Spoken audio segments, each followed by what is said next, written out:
Hello everyone.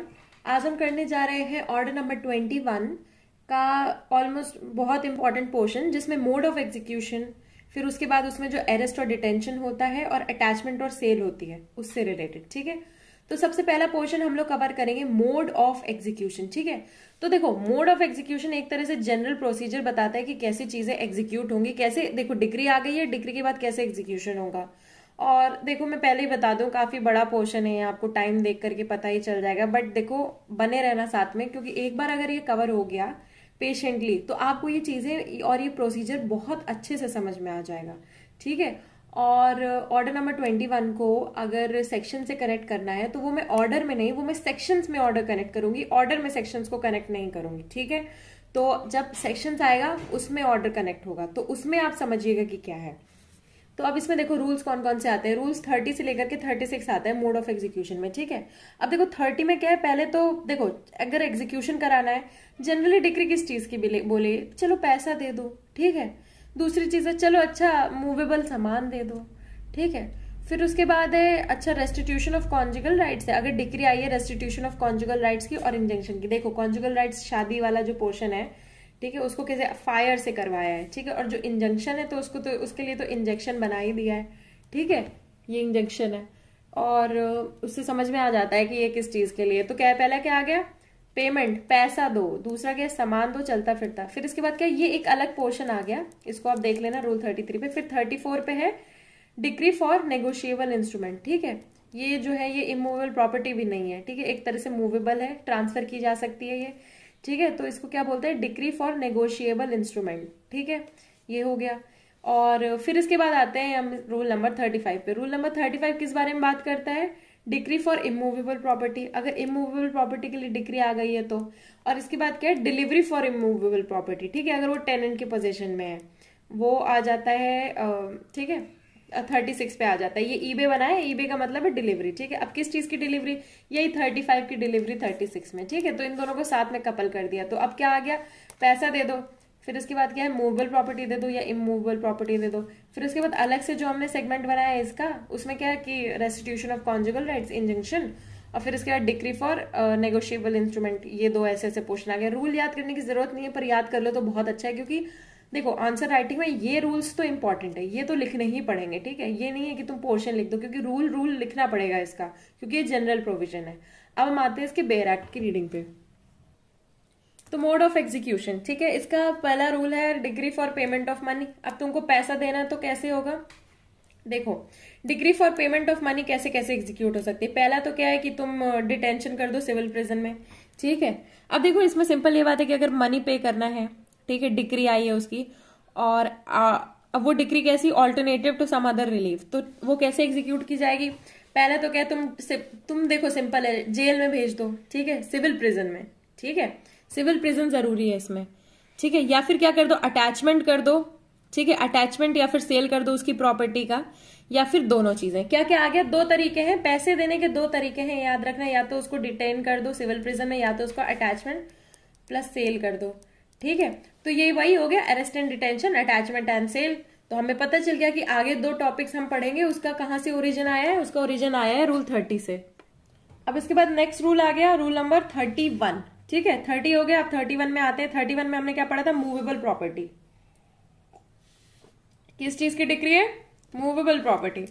तो वो कैसे होगी, अगर मूवेबल प्रॉपर्टी है उसको उसमें डिटेंशन करने की जरूरत बाद में पड़ेगी। पहला क्या है, कोर्ट क्या बोलेगा, कोर्ट ले लेगा उससे, छीन के उसे दे देगा सामने वाले को, सीज एंड डिलीवर। ठीक है, दूसरा क्या है, डिटेंशन इन सिविल प्रिजन। ठीक है, और फिर उसके बाद अटैचमेंट एंड सेल, यानी कि मूवेबल प्रॉपर्टी के 3 तरीके हैं, क्योंकि आप उसको सीज करके दे सकते हो, है ना।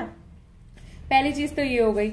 अब देखो क्या है, अगर डिक्री आई है कि क्या होगा, अटैचमेंट होगी। ठीक है, अटैचमेंट होगी उसकी प्रॉपर्टी। ठीक है, तो जजमेंट डेप्टर क्या है, ओबे नहीं करता है उस डिक्री को, तो क्या कर दी जाएगी, 3 महीने के लिए अगर वो प्रॉपर्टी अटैच्ड है। अब देखो अटैचमेंट का ये मतलब नहीं कि तुरंत सेल हो जाएगी। ठीक है, अटैचमेंट एंड सेल लिखा हुआ है, अटैचमेंट एंड तुरंत सेल नहीं लिखा हुआ है। ठीक है, तो देखो अब मान लो वो डिग्री नहीं एक्सेप्ट कर रहा है, मान नहीं रहा है, तो उसका क्या है, प्रॉपर्टी अटैच हो जाएगी।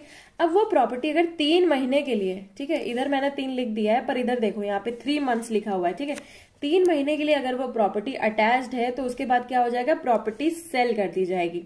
ठीक है, और उस प्रॉपर्टी को सेल करने के बाद उसके जो प्रोसीड्स हैं वो क्या कर दिए जाएंगे, उसका पैसा दे दिया जाएगा। किसको दे दिया जाएगा पैसा? डिक्री होल्डर को दे दिया जाएगा।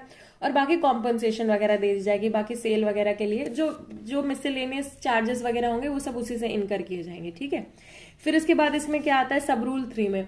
सब रूल 3 में क्या है, अगर वो ओबे कर देता है, जजमेंट डेप्टर ओबे कर देता है और वो बाउंड होता है पे करने के लिए, तब वो ओबे करता है तो 3 महीने बाद उसकी जो प्रॉपर्टी है उसका अटैचमेंट जो है वो सीज हो जाएगा, उसको उसकी प्रॉपर्टी वापस मिल जाएगी। ठीक है, क्योंकि उसने पैसे दे दिए हैं, कोई पर्पज नहीं है ना इसका। देना क्या था, मूवेबल प्रॉपर्टी देनी थी, तो मूवेबल प्रॉपर्टी उसने दे दी है। ठीक है, नेक्स्ट देखो इसमें पर्पस पैसा नहीं, इसमें मूवेबल प्रॉपर्टी है पर्पस। ठीक है, नेक्स्ट इसके बाद आता है रूल नंबर 32। रूल नंबर 32 किस बारे में बात करता है? Decree for specific performance for restitution of conjugal rights. ठीक है, अब देखो इसमें कॉन्जुगल राइट्स के बारे में बात की गई है, रेस्टिट्यूशन ऑफ कॉन्जुगल राइट्स। ठीक है, रेस्टिट्यूशन ऑफ कॉन्जुगल राइट्स का मतलब क्या होता है कि तुम जाओ अपने जो कॉन्जुगल राइट्स यानी कि अपने हस्बैंड के साथ कोहैबिट करो, रहो साथ में, एज अ कपल रहो। ठीक है, उस चीज से रिलेटेड है पहला तो। और दूसरा क्या है, इसमें इंजंक्शन वाला पोर्शन कवर किया जा रहा है। ठीक है, तो 2 पोर्शन कवर हो रहे हैं रूल 32 में। रूल 32 और 33 हमने एक अलग से बना दिया था, है ना। तो रूल 32 में अब किस बारे में बात हो रही है? अब देखो अगर डिक्री है रेस्टिट्यूशन ऑफ कॉन्जुगल राइट्स, ठीक है, और वो क्या है फेलियर हो गया है उसमें, रेस्टिट्यूशन ऑफ कॉन्जुगल राइट्स में हो गया है या हो गई है, तो उनको क्या कर दिया जाएगा, डिटेन कर दिया जाएगा, या फिर दूसरी चीज है अटैचमेंट हो जाएगी, जैसा भी कोर्ट को सही लगे। ठीक है, ये वाली चीज हो जाएगी उनकी, या फिर दोनों चीजें भी हो सकती हैं। पहली चीज तो ये हो गई कि दोनों चीजें भी हो सकती हैं। नेक्स्ट इसके बाद आ गया कि where the party against whom a decree for specific performance और for injunction has been passed. ठीक है, अब देखो डिक्री आई है स्पेसिफिक परफॉर्मेंस और फॉर एन इंजंक्शन। ठीक है, रेस्टिट्यूशन स्पेसिफिक परफॉर्मेंस के लिए या फिर रेस्टिट्यूशन के लिए, वो कॉर्पोरेशन है। अब इधर जो है कॉर्पोरेशन से रिलेटेड बात हो रही है, तो उसमें क्या लीव ऑफ द कोर्ट होगी, ताकि क्या हो जाए, डिटेंशन हो जाए। किसमें? Civil prison. किसका डिटेंशन हो जाए? डायरेक्टर्स, ठीक है, या फिर अदर प्रिंसिपल ऑफिसर्स का। कॉर्पोरेशन वगैरह की बात है और उनसे स्पेसिफिक परफॉर्मेंस करवानी है, तो उसमें क्या है, वो क्या हो जाएंगे, उनसे उनके लिए लीव ऑफ द कोर्ट चाहिए होगा कि जज साहब देखिए ये इनके होल्डर्स हैं, आप हम इनको वो कर लें, तो वो कर देंगे, हाँ कर लो, leave the court, leave of the court. ठीक है, ऐसे समझ लेना। नेक्स्ट इसके बाद आ गया सब रूल 3। अब देखो इसमें क्या है, अगर अटैचमेंट कर दी गई है और अटैचमेंट 6 महीने तक की अटैचमेंट हो गई है, ऊपर वाले में कितनी थी मूवेबल प्रॉपर्टी में? 3 महीने की। इसमें क्या है, अटैचमेंट 6 महीने तक की हो गई है और वो मान नहीं रहे हैं, वो कर नहीं रहे हैं वो काम। ठीक है, तो उसमें क्या हो जाएगा, उनकी प्रॉपर्टी जो है वो सेल कर दी जाएगी, तो कॉम्पनसेशन वगैरह दे दिया जाएगा और बैलेंस अमाउंट पे कर दिया जाएगा। ठीक है, कॉम्पनसेशन बैलेंस अमाउंट जो भी जैसा भी होगा वैसे पे कर दिया जाएगा।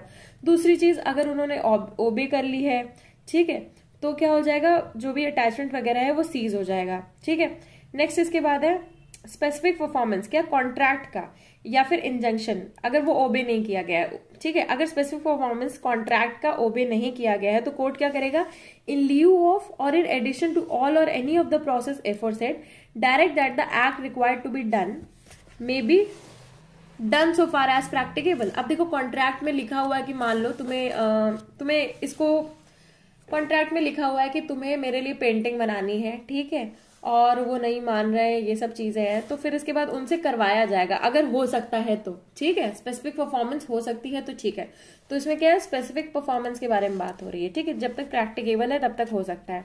नेक्स्ट इसके बाद देखो इसमें क्या है, removal of expression act required to be done, तो act required to be done कहाँ पे आया, ये यहाँ पे आया, done so far as practicable by the decree holder और some other person appointed by the court at the cost of judgment debtor and upon the act been done, जो act हो गया है, the expenses incurred may be ascertain in such manner as the court में direct and may be recovered. ठीक है, तो act required to be done covers prohibitory as well as mandatory injunctions. ठीक है, देखो इसमें इंजंक्शंस कवर किए गए act required to be done में। ठीक है, नेक्स्ट इसके बाद आया है रूल 33। इसमें क्या है, discretion of court in executing decree for restitution of conjugal rights. क्या है डिस्क्रिशन, किसका, कोर्ट का, किस चीज के लिए एग्जीक्यूट करना, क्या एग्जीक्यूट करना, रेस्टिट्यूशन ऑफ कॉन्जुगल राइट्स। ठीक है, कॉन्जुगल राइट्स का रेस्टिट्यूशन। ठीक है, तो इसमें डिस्क्रिशन है कोर्ट का, तो इसमें डिक्री आ गई है, ठीक है, कि रेस्टिट्यूशन ऑफ कॉन्जुगल राइट्स। अब इसमें डिस्क्रिशन क्या है कोर्ट का, देखो court passing a decree against the husband for the restitution of conjugal rights और at any time afterwards may order, ठीक है, that the decree shall be executed in the as the manner provided in this rule. ठीक है, अब degree तो आ गई है rule number 32 में, अब उसको कैसे परफॉर्म करना है, रूल नंबर 33 के अकॉर्डिंग परफॉर्म करना है। ठीक है, अब देखो इसमें क्या है, अब देखो डिग्री अगर ओबे नहीं की गई है तो जजमेंट डेप्टर क्या करेगा, पीरियोडिकल पेमेंट्स करेगा। अब देखो इसमें पीरियोडिकल पेमेंट्स के बारे में, जजमेंट डेप्टर जो कि डिग्री ओबे नहीं कर रहा है, हस्बैंड यानी कि अगर डिग्री ओबे नहीं कर रहा है, वो अपनी वाइफ के साथ वापस नहीं रह रहा है, तो वो क्या करेगा, पीरियोडिकल पेमेंट्स करेगा। ठीक है, जैसा भी कोर्ट को सही लगे, फॉर द सेटिस्फैक्शन। ठीक है, to secure to the decree holder such periodical payments. देखो कोर्ट क्या करेगा, पीरियोडिकल पेमेंट्स देगा। मान लो हस्बैंड है, हस्बैंड के पास 30,000 सैलरी आती है, तो उसमें से 10,000 वाइफ को जाएगी। ठीक है, हर महीने 10,000 चली जाएगी, तो वो उसकी पेमेंट जो है वो उधर अलॉट हो जाएगी। नेक्स्ट क्या है, the court may from time to time vary. अब देखो कोर्ट क्या है, टाइम टू टाइम वेरी कर सकते हैं। मान लो हस्बैंड की पेमेंट हो गई है 1 लाख, तब भी वुमेन को 10,000 थोड़ी जाएगी, उसके अकॉर्डिंग उसकी पेमेंट उसकी वुमेन के लिए भी बढ़ जाएगी, क्योंकि हस्बैंड भी ज्यादा कमाता है, तो क्या हो जाएगा, वेरी और मॉडिफाई हो जाएगी। इसके बाद क्या है, देखो रिव्यू वगैरह भी करेगा कोर्ट। फिर इसके बाद क्या, any money order to be paid under this rule may be recovered as though it were payable under a decree for the payment of the money. ठीक है, ऐसे पे होगा जैसे कि decree for the money, decree में decree को satisfy करने के लिए ये पेमेंट होगी। ठीक है, नेक्स्ट, तो आई थिंक ये वाला पोर्शन नहीं दिखा होगा, बट ये लास्ट वाला पोर्शन ये है कि डिग्री को सेटिस्फाई करने के लिए पेमेंट होगी। नेक्स्ट इसके बाद आता है रूल 34। ठीक है, रूल 34 किस बारे में बात करता है, degree for execution of document और एंडोर्समेंट ऑफ नेगोशिएबल इंस्ट्रूमेंट। किस चीज के बारे में बात हो रही है इसमें, देखो एग्जीक्यूशन ऑफ अ डॉक्यूमेंट, दूसरी एंडोर्समेंट ऑफ नेगोशिएबल इंस्ट्रूमेंट। आप एनआई बस याद कर लो, नेगोशिएबल इंस्ट्रूमेंट से रिलेटेड है। ठीक है, तो जहां पे भी डिग्री आई है और जजमेंट डेप्टर क्या कर रहा है, निग्लेक्ट कर रहा है और ओबे नहीं कर रहा है। देखो हर रूल में यही बात है कि अगर ओबे नहीं कर रहा है तो क्या होगा, तो क्या होगा, उसके लिए एक ड्राफ्ट प्रिपेयर होगा ऑफ द, ठीक है, एक ड्राफ्ट प्रिपेयर किया जाएगा ऑफ द डॉक्यूमेंट और endorsement in accordance with the terms of the decree and deliver the same to the court. ठीक है, जो जैसा भी है कोर्ट को बताना पड़ेगा ना, तो उसके लिए एक ड्राफ्ट प्रिपेयर किया जाएगा। ठीक है, एंडोर्समेंट वगैरह का, और इसके बाद उसके टर्म्स वगैरह बताए जाएंगे और उसको कोर्ट को डिलीवर किया जाएगा। नेक्स्ट इसके बाद है the court shall thereupon cause the draft to be served. अब देखो कोर्ट क्या करेगा, जो ड्राफ्ट है उस पे जो कुछ भी लिखा हुआ है वो जजमेंट डेप्टर को दे देगा ताकि उसको नोटिस मिल जाए। ठीक है, तो उसको सर्व कर देगा। देन इसके बाद क्या है, नोटिस मिलेगी उसको, फिर इसके बाद वो उसके अकॉर्डिंग ऑब्जेक्शंस कर सकता है। फिर इसके बाद ऑब्जेक्शंस के अकॉर्डिंग उस नोटिफिकेशन में चेंजेस हो जाएंगे। और उसके बाद क्या होगा, the execution of a document और the endorsement of a negotiable instrument may be in the following form, namely उसका नाम क्या हो जाएगा, CD जज ऑफ द कोर्ट ऑफ, या फिर और as the case may be for AB in a suit of EF against AB। अब ये समझ जाना कि कैसे कैसे उसको लिखा जाएगा। And shall have the same effect as the execution of document. ठीक है, उसका इफेक्ट सेम होगा as the execution of document. Next क्या है, जहां पे रजिस्ट्रेशन जरूरी है डॉक्यूमेंट का, वहां पे रजिस्ट्रेशन करवा लिया जाएगा अकॉर्डेंस विद सच लॉ। ठीक है, रजिस्ट्रेशन जहां जरूरी वहां रजिस्ट्रेशन हो जाएगा। नेक्स्ट इसके बाद क्या है, where the registration of the document not so required, जहां पे रजिस्ट्रेशन रिक्वायर नहीं है तो कोर्ट में make such order as it thinks fit. ठीक है, कोर्ट जैसा भी बोलेगा वैसा होगा। नेक्स्ट इसके बाद क्या है, where the court makes any order for the registration of any document it may make such order as it thinks fit as to the expenses of registration. ठीक है, जहां पे भी कोर्ट क्या है कोई ऑर्डर करता है रजिस्ट्रेशन का, तो वहां पे क्या हो जाएगा, it may make such order as it thinks fits as to the expenses of the registration, registration के एक्सपेंसेस वगैरह पे करने के लिए। ठीक है, अब हमारा क्या हो गया, 34 तक हो गया। ठीक है, तो हमने 32, 33 किया था, और 34 क्या है, ये है नेगोशिएबल इंस्ट्रूमेंट वाला। 32, 33 जो है वो कॉन्जुगल राइट्स से रिलेटेड है, स्पेसिफिक परफॉर्मेंस है और इंजंक्शन है। ठीक है, अब हम क्या करते हैं, अब 35 में आते हैं। 35 हम किसके पैरेलल कर रहे हैं, 31 के पैरेलल कर रहे हैं। क्यों 31 के पैरेलल कर रहे हैं, देखो 31 जो है वो मूवेबल प्रॉपर्टी के बारे में बात करता है, उसके 3 तरीके हैं। अब 35 जो है वो इमूवेबल प्रॉपर्टी के बारे में बात करता है। इसमें भी क्या है, पहला तो क्या होगा, डिलीवरी हो जाएगी, डिलीवरी इसमें भी है, उसमें भी क्या है कि सीज कर लो, डिलीवर कर दो। अब इसमें इमूवेबल प्रॉपर्टी को करने का तरीका क्या है, देखो सबसे पहला है कि where the decrees for delivery of any immovable property. ठीक है, तो उसकी पोजीशन जो है वो डिलीवर कर दी जाएगी, सबसे पहला तो ये है। ठीक है, if necessary by removing any person bound by the decree who refuses to vacate the property. ठीक है, अगर वेकेट नहीं कर रहा है तो भी क्या हो जाएगा, उसको हटा करके डिलीवर कर दिया जाएगा। नेक्स्ट चीज, अगर ज्वाइंट पोजीशन है उस प्रॉपर्टी में, 2 लोग रहते हैं, यानी कि ताऊजी और चाचा रहते हैं, और चाचा से हटा करके पापा को देनी है प्रॉपर्टी। ठीक है, तो उसमें क्या ज्वाइंट पोजीशन हो गया, तो उसमें क्या एफिक्स कर दी जाएगी कॉपी, क्योंकि दूसरे इंसान को थोड़ी ऐसे निकाल दोगे, है ना। तो एफिक्स कर दी जाएगी कॉपी किस चीज की, वारंट की, ठीक है। उस घर के दरवाजे में मान लो एफिक्स कर दी गई, कॉन्स्पिक्यूअस प्लेस है ना, और प्रोक्लेम किया जाएगा, बीट होगा, ड्रम बीट्स होंगे, मतलब एक तरह से बताया जाएगा उन्हें, पुराना तरीका है ड्रम बीटिंग वाला, उनको किसी तरह बताया जाएगा ये चीज, ठीक है। नेक्स्ट इसके बाद क्या है, पोजीशन ऑफ एनी बिल्डिंग और enclosure is to be delivered, ठीक है, किसी बिल्डिंग का या फिर किसी इनक्लोज प्लेस का डिलीवर करना है पोजीशन, ठीक है। तो क्या होगा, person in position being bound by the decree does not afford free access, ठीक है, अगर उसको फ्री एक्सेस नहीं दे रहा है, जो भी वहां पे एक्सेस दे सकता है, ठीक है। The court through it's officers में आफ्टर गिविंग रीजनेबल वार्निंग, अब देखो हमें मान लो एक फ्लैट है, उसकी पोजीशन देनी है और वहां का जो गार्ड है वो एक्सेस नहीं दे रहा है, ठीक है, तो क्या होगा, रीजनेबल वार्निंग देंगे कि हट जाओ, हम आ जाएंगे, वार्निंग दे रहे हैं कि हमें करने दो, आने दो, वरना हम कुछ तोड़ फोड़ कर देंगे, ठीक है, वरना हम लोग जबरदस्ती आ जाएंगे, ठीक है। तो क्या कर दिया जाएगा, वो क्या कर देंगे, रिमूव और ओपन एनी लॉक और बोल्ट, वो ताला वाला तोड़ करके, ब्रेक ओपन करके कैसे भी वो लोग अंदर आएंगे, क्यों, क्योंकि पोजीशन देनी है डिक्री होल्डर को, ठीक है। अब इसके बाद हम आते हैं रूल नंबर 36 पे। रूल नंबर 36 बात करता है decree for delivery of immovable property when in occupancy of tenant, ठीक है।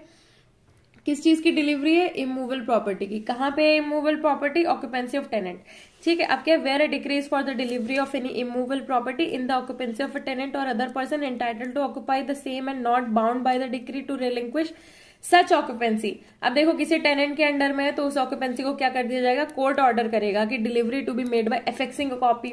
अब इसमें भी किसी पोजीशन में है तो क्या हो जाएगा, कॉपी एफिक्स होगी, किस चीज की, वारंट की एफिक्स होगी, कहां पे होगी, कॉन्स्पिक्यूअस प्लेस में होगी, and proclaiming to the occupant by beat, drum beats के उससे बता दिया जाएगा, ठीक है, जैसा भी कन्वीनियंट हो। The substance of the decree is regard to the property, ठीक है। अब देखो डिक्री क्या है, वो प्रॉपर्टी से रिलेटेड आई है, टेनेंट रह रहा है वहां पे, तो क्या है, देखो 36 और 35 सिमिलर है, ठीक है, क्योंकि 36 जो है वो 35 को कॉम्प्लीमेंट कर रहा है एक तरह से। अब हम आते हैं arrest and detention in the civil prison के प्रोविजंस पे, मतलब पहले हम ट्रिक्स करते हैं उसकी। तो देखते हैं, अरेस्ट एंड डिटेंशन में ज्यादा रूल्स नहीं है, सिर्फ 4 रूल्स हैं इसमें, ठीक है। तो अब देखो मान लो एक आ गया है कि डिक्री आ गई है कि इसको ये पोर्शन देना है, वो नहीं दे रहा है, तो उसको क्या कर लिया जाता है, अरेस्ट और डिटेन कर लिया जाता है, ठीक है। सिविल प्रिजन में अरेस्ट के लिए बोल दिया जाता है कि इसको अरेस्ट करो, ठीक है। तो मान लो सामने वाला जो पर्सन है जिसको अरेस्ट करना है वो शो करेगा जज को डिटेंशन के अगेंस्ट, ठीक है, कि मैं क्यों नहीं मुझे क्यों नहीं अरेस्ट होना चाहिए, मुझे क्यों नहीं डिटेन करना चाहिए। तो इस रूल में है कि वो अरेस्ट के लिए शो कॉज करेगा, बताएगा कि क्यों, कॉज शो करेगा, ठीक है, कि क्यों मुझे अरेस्ट नहीं होना चाहिए, जज साहब ये मेरी प्रॉपर्टी है, मैं इसमें थोड़ी वो हूं, मैं इसमें पार्टी ही नहीं हूं, आप कुछ भी कर रहे हैं, आपने गलत कर लिया है, ठीक है, वो सब चीजें। फिर इसके बाद 38 में आता है वारंट से रिलेटेड, ठीक है, कि देखो warrant for arrest to direct judgment debtor to be brought up, ठीक है। अब देखो सबसे पहले अरेस्ट आ गया, अब वो जजमेंट डेप्टर को पता चल गया कि वो क्यों क्यों अरेस्ट नहीं होगा, वो बता देगा। अब इसके बाद अगर वो नहीं बताता है, उसके बाद क्या होगा, वारंट रिलीज हो जाएगा उसके लिए, ठीक है, ताकि वो उसको अरेस्ट कर सके और कोर्ट पे ला सके। नेक्स्ट क्या है, सबसिस्टेंस अलाउंस हो जाएगी उसके लिए। सबसिस्टेंस अलाउंस कौन देगा, डिक्री होल्डर देगा। कौन देगा, decree holder, by decree holder, ठीक है, डीएच लिखा हुआ, डिक्री होल्डर देगा सबसिस्टेंस अलाउंस, ताकि वो वारंट आ गया, ठीक है, उसके अरेस्ट का। अब क्या है, डिक्री होल्डर उसके लिए पैसे दे देगा, ठीक है, ताकि उसको अलाउंस मिले। अब जेल में जाएगा वो तो उसको अलाउंस मिलेगा, है ना। और जब तक ये डिक्री होल्डर पैसे नहीं देगा तब तक अरेस्ट नहीं होगी। वारंट अरेस्ट आ गया तो क्या हुआ, अरेस्ट नहीं होगी, ठीक है। नेक्स्ट इसकी बात क्या है, one judgment debtor came after notice और अरेस्टेड। अब देखो इसमें किस बारे में, प्रोसीडिंग के बारे में बात हो रही है रूल 40 में, कि देखो जजमेंट डेप्टर है, ठीक है, वो नोटिस आ गई है उसकी कि यहाँ पे तुम्हें आना है, और वो खुद से ही उस नोटिस पे आ जाता है, ठीक है, तो क्या होगा, तो उसका अरेस्ट होगा कि नहीं होगा, क्या होगा इसके प्रोविजन। अब ये तो उल्टी चीज हो गई, उल्टी गंगा बह गई कि अरे उसको अरेस्ट करना है, वो खुद ही आ गया, ये क्या हो गया, है ना। तो उसमें यही वाला क्वेश्चन डील करेंगे इसमें कि क्या होगा। अब हम आते हैं इसके बेरेट के प्रोविजंस पे। तो सबसे पहले है arrest and detention in the civil prison, ठीक है। अब सिविल प्रिजन में क्या है, अरेस्ट एंड डिटेंशन। देखो discretionary power to permit judgment debtor to show cause against detention in prison. अब देखो जजमेंट डेप्टर है, उसके अगेंस्ट आ गई है डिक्री, अब उसको वो करो, तो क्या है ना, कोर्ट के पास एक डिस्क्रिशनरी पावर है कि वो अलाउ करें कि ठीक है तुम शो कॉज कर दो, वरना नहीं अलाउ करना चाहते हैं तो नहीं करेंगे, ठीक है। अब इसमें क्या है, एग्जीक्यूशन ऑफ अ डिग्री हो गई है, और क्या है उस for the payment of money by the arrest and detention in the civil prison, ठीक है। तो जजमेंट डेप्टर जो लाइबल है पे करने के, ठीक है, in pursuance of the application क्या होगा, instead of issuing a warrant for his arrest issue a notice calling upon him to appear before the court, ठीक है।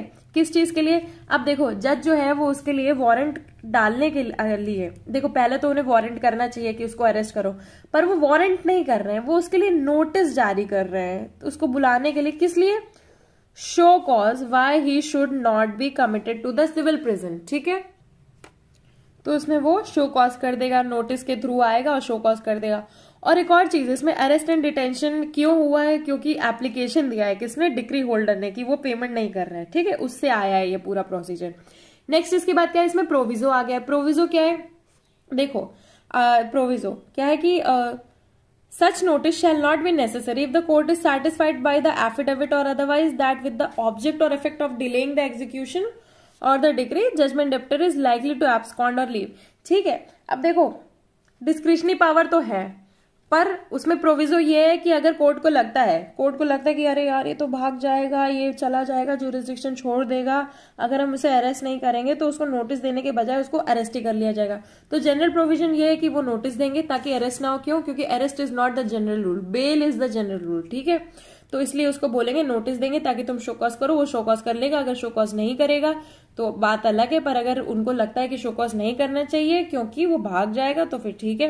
नेक्स्ट है appearance is not made in obedience to the notice. अब देखो नहीं आया तो कोर्ट क्या करेगा, decree holder if the decree holder so requires क्या करेगा, वारंट इशू कर देगा, किस चीज के लिए, arrest of the judgment debtor. अब इसमें एक और चीज है, decree holder so requires, decree holder require अगर करता है मतलब डिक्री होल्डर को बोलना पड़ेगा इसके लिए, है ना, ये एक नॉर्मल प्रोसीजर नहीं है क्योंकि अरेस्ट जनरल रूल नहीं है, ठीक है।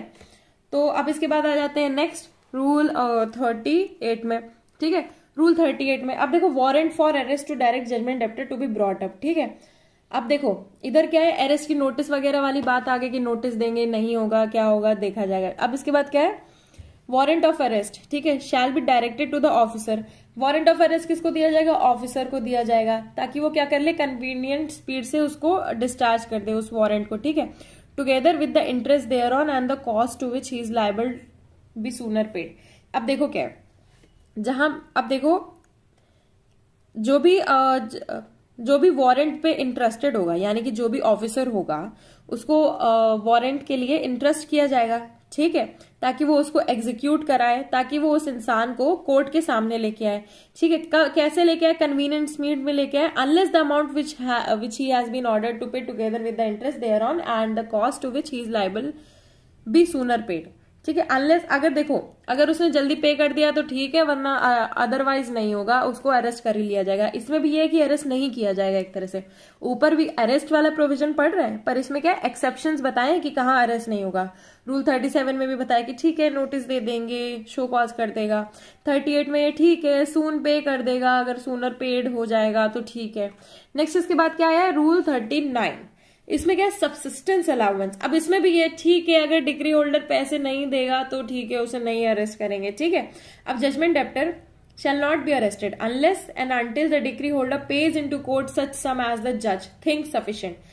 अब जज को लगता है इसे पैसे देने चाहिए तो वो देंगे, क्योंकि नहीं जज को लगता नहीं है, जज पैसे लेगा। अब जज को लगता है कि इतने लेने चाहिए, वो वाला क्वेश्चन है जज का, ठीक है। For the subsistence of judgment debtor, अब उसको रहना है, जीना है, खाना है, पीना है, तो फिर वो जिएगा वहां पे, कैसे रहेगा वो, जजमेंट डेप्टर पैसे देगा, जजमेंट डिक्री होल्डर पैसे देगा। नेक्स्ट क्या है, where judgment debtor is committed to the civil prison in execution of the decree. अब जजमेंट डेप्टर जो है कमिट हो गया सिविल प्रिजन में, कोर्ट क्या कर देगा, fix for a subsistence such monthly allowance, ठीक है। अब मान ले वो जेल में, तो उसको क्या देंगे, वो मंथली अलाउंस देंगे, है ना। अब देखो according to the scales fixed under section 58। अब सेक्शन 58 में मैं बताऊंगी आपको, या मैंने बता दिया होगा कि कैसे क्या होगा, ठीक है। नेक्स्ट क्या है, monthly allowance fix by the court shall be supplied by the party, ठीक है। अब देखो पार्टी जो है first day of each month में सप्लाई कर दी जाएगी। First payment shall be made to the proper officer of the court for such portion of current month as remains unexpired before the judgment debtor. ठीक है, तो इसमें ऊपर तो ये बताया कि जब तक पैसे नहीं देगा तब तक जो है नहीं डाला जाएगा उसे जेल में, सिविल प्रिजन बोल देते हैं उसे। नेक्स्ट है कि अब देखो फर्स्ट क्लॉज में बस ये फर्स्ट सब रूल में ये बोला गया है कि नहीं देगा, बाकी के सब रूल में ये मान के चल रहे हैं कि दे दिया तो क्या होगा, दे दिया तो पहले महीने के पहली तारीख को, है ना, खुश है जमाना आज पहली तारीख है, तो वो वाला पोर्शन आ जाएगा इसमें। इसके बाद नेक्स्ट रूल आता है इसका, अब देखो इस committed to the civil prison subsistence payment shall be to the officer in charge of the civil prison. Civil prison के ऑफिसर इन चार्ज को सब्सिस्टेंस अलाउंस दे दी जाएगी, उसका पैसा दे दिया जाएगा। Next is sums disposed by the decree holder for the subsistence of the judgment debtor in the civil prison shall be deemed to be cost in the suit. ठीक है, उसको क्या डीम्ड क्या माना जाएगा, कॉस्ट इन द सूट। ठीक है, next क्या है, प्रोविजो क्या है, that the judgment debtor shall not be detained in civil prison और registered on account of any sum so disburse. ठीक है, जजमेंट डेप्टर को डिटेन नहीं किया जाएगा अगर वो कॉस्ट डिस्पर्स हो गई तो। नेक्स्ट इसके बाद आता है रूल 40। रूल 40 लास्ट रूल है, इसमें बताया गया proceedings on appearance of judgment debtor in obedience to notice और आफ्टर अरेस्ट। ठीक है, अगर वो चुपचाप आ जाता है, ठीक है, और ओबीडियंस टू नोटिस में आ जाता है और is brought up before the court after being arrested in the execution of a decree for the payment of money, या तो चुपचाप आ जाता है या तो ब्रॉट अप किया जाता है, तो कोर्ट क्या कर देगा, court shall proceed to hear the decree holder. Court अब उसको सुनेगा, take all such evidence as may be produced by him in support of his application for execution and shall then give the judgment debtor an opportunity of showing cause why he should not be committed to the civil prison। इसमें भी वही चीज हो रही है कि अब वो आया, खुद से आया या कैसे भी आया, उसको क्या करना होगा, शो कॉज करना होगा। ठीक है, शो कॉज करना होगा कि अब उसको अरेस्ट क्यों नहीं किया जाए, है ना। नेक्स्ट बाकी क्या है, अब कंक्लूजन अगर पेंडिंग है, ठीक है, तो कोर्ट क्या करेगा, अपने डिस्क्रिप्शन में ऑर्डर करेगा जजमेंट डेप्टर को डिटेन में, किस चीज के डिटेंशन में, custody of an officer of the court to release him on his furnishing security. ठीक है, अब क्या है, सिक्योरिटी फर्निश करनी है, कंक्लूजन पेंडिंग है, इंक्वायरी वगैरह पेंडिंग है, तो और क्या है, सिक्योरिटी फर्निश करनी है, तो उसको कौन डिटेन कर देगा, ऑफिसर ऑफ द कोर्ट के पास डिटेन कर दिया जाएगा। ठीक है, और उसकी अपीयरेंस वगैरह जब चाहिए होगी तब ले ली जाएगी। नेक्स्ट इसके बाद क्या है, अगर कंक्लूजन हो जाता है, अपॉन कंक्लूजन, ये क्या है, पेंडिंग कंक्लूजन, ये क्या है, अपॉन कंक्लूजन। ठीक है, इंक्वायरी वगैरह का कंक्लूजन हो जाता है और subject to the provisions of section 51 and to other provisions of this code, subject to all the provisions, order कर देंगे for the detention of judgment debtor in the civil prison and shall in that event cause him to be arrested if he is not already under arrest. ठीक है, conclusion हो जाता है, देखो जब तक कंक्लूजन नहीं होता है उसकी इंक्वायरी करी जाएगी, जब कंक्लूजन हो जाता है तो उसको सिविल प्रिजन में डाल दिया जाएगा। और देखो टर्मिनोलॉजीज डिफरेंट है, इसमें क्या है, सिविल प्रिजन, ठीक है, सिविल प्रिजन है, और इसमें क्या है, इसमें है वो क्या बोलते हैं, कस्टडी, है ना, क्योंकि इंक्वायरी बची है। ठीक है, तो इसमें सिविल प्रिजन, इधर कस्टडी। फिर इसके बाद प्रोविजो पढ़ लेते हैं, that in order to give the judgment debtor an opportunity of satisfying the decree, ठीक है, the court may before making the order of detention leave the judgment debtor in the custody of an officer of the court for a specified period not exceeding 15 days। Custody कितने दिन की मिलेगी, 15 दिन की मिलेगी। And release him on his furnishing security to the satisfaction of the court for his appearance at the expiration of the specified period if the decree be not sooner satisfied. अगर decree जो है वो जल्दी satisfy नहीं होती है, देखो उसको रिलीज कर दिया जाएगा अगर वो फर्निश कर देता है security satisfaction of the court में for his appearance at the expiration of the specified period. ठीक है, 15 दिन तक तो उसको कस्टडी में रखा जाएगा, उसके बाद क्या सिक्योरिटी उससे ले ली जाएगी, बेल टाइप समझ लो। ठीक है, उससे सिक्योरिटी ले ली जाएगी ताकि वो आता रहे, है ना। अब judgment debtor release under this rule में भी रीअरेस्टेड भी हो सकता है वो। ठीक है, ऐसा कुछ नहीं है कि मतलब एकदम नहीं होगा। देन क्या है, when the court does not make an order of detention under sub rule 3 it shall disallow the application and if the judgment debtor is under arrest direct his release. ठीक है, अगर ऑर्डर नहीं करता है detention की तो उसको release कर दिया जाएगा। देखो अब ऑर्डर रूल 40 में किस बारे में बात किया जा रहा है, अगर वो चुपचाप आ जाता है तो पहले रूल में तो हमने पहले ही बात कर ली है, किसमें, रूल 37 में आई थिंक, हाँ रूल 37 में हमने बात कर ली कि शो कॉज करेगा। ठीक है, इसके बाद उसकी शो कॉज कर दिया। अब शो कॉज के बाद वाला जो प्रोसीजर है ना वो हमने नहीं किया है पीछे। ठीक है, शो कॉज के बाद क्या हमने पीछे किया कि अरेस्ट हो जाता है, वारंट वगैरह निकल आएगा तो वारंट कैसे पहुंचेगा, क्या होगा, है ना, तो वो निकल आता है कि उसकी सब्सिस्टेंस अलाउंस होगी। पर इधर क्या है, अगर वो आ जाता है और फिर इसके बाद उसकी इंक्वायरी वगैरह बची हुई है तो उसमें क्या है, कस्टडी मिल जाएगी। ठीक है, फिर इसके बाद उसको सिविल प्रिजन दे दिया जाएगा। कितने दिन का कस्टडी होगी, 15 दिन की, है ना। और उसके बाद उसको सिविल प्रिजन मिल दिया जाएगा। फिर इसके बाद ये 15 दिन के अगर उसको कस्टडी मिली हुई है तो 15 दिन बाद क्या होगा 15 दिन के बाद इंक्वायरी नहीं हुई है तो सिक्योरिटी ले ली जाएगी। ठीक है, ताकि वो आता रहे। बस इतनी सी चीज है, इतना सा याद रखना है आपको। तो इन शॉर्ट इसमें क्या याद रखना है कि अरेस्ट जनरली तो होगा नहीं। ठीक है, इसमें क्या याद रखना है, जनरली अरेस्ट होगा नहीं। डिस्क्रिशन है कोर्ट का, वो क्या कर देंगे, शो कॉज कर देंगे। इसके बाद क्या आ गया, वारंट आ गया तो भी वो बोल देगा अगर सूनर पेड हो जाएगा तो ठीक है, नहीं अरेस्ट करेंगे। सब्सिस्टेंस अलाउंस नहीं दी जा रही है तो ठीक है, उसको नहीं अरेस्ट किया जाएगा। फिर इसके बाद क्या है, अगर अब इसके बाद एक जनरल प्रोविजन का भी जनरल प्रोविजन आ गया कि अपीयरेंस होगा, अपीयर होगा तो उसके बाद क्या प्रोसीडिंग्स चलेंगी। ठीक है, वो तो कोर्ट में लाने के लिए, अरेस्ट वगैरह के लिए। इसमें क्या आ गया अगर, तो फिर क्या होगा, कस्टडी में रखा जाएगा, फिर सिविल प्रिजन दिया जाएगा। ठीक है, बस ये प्रोसीजर है। अब हम आते हैं अटैचमेंट ऑफ प्रॉपर्टी। देखो, अटैचमेंट ऑफ प्रॉपर्टी काफी बड़ा प्रोसीजर है। ठीक है, इसमें रूल 41 से लेकर के 57 तक आते हैं। इसके साथ हम लोग adjudication of claims and objections भी कर लेंगे। बट देखो, 41 से लेकर के 57 तक आते हैं, काफी ज्यादा रूल्स हैं इसमें। ठीक है, और 57 के बीच में भी आप देखो, ये गार्निशी वाला पोर्शन तो करोगे 46A से लेकर के 46I तक, गार्निशी। ठीक है, आई तक करोगे ही आप, है ना। उसके बाद फिर बीच में 2-3 और हैं, A, 43A, 48A, तो ये काफी लंबा हो जाता है। तो अब हम लोग इसको पार्ट्स में डिवाइड करके करते हैं। ठीक है, तो देखो हम इसको स्टार्ट करते हैं। Examination of judgment debtor as to his property. अब देखो, अटैचमेंट करनी है तुमको प्रॉपर्टी, तो उससे पहले पता करना होगा ना कितनी प्रॉपर्टी है तुम्हारे पास।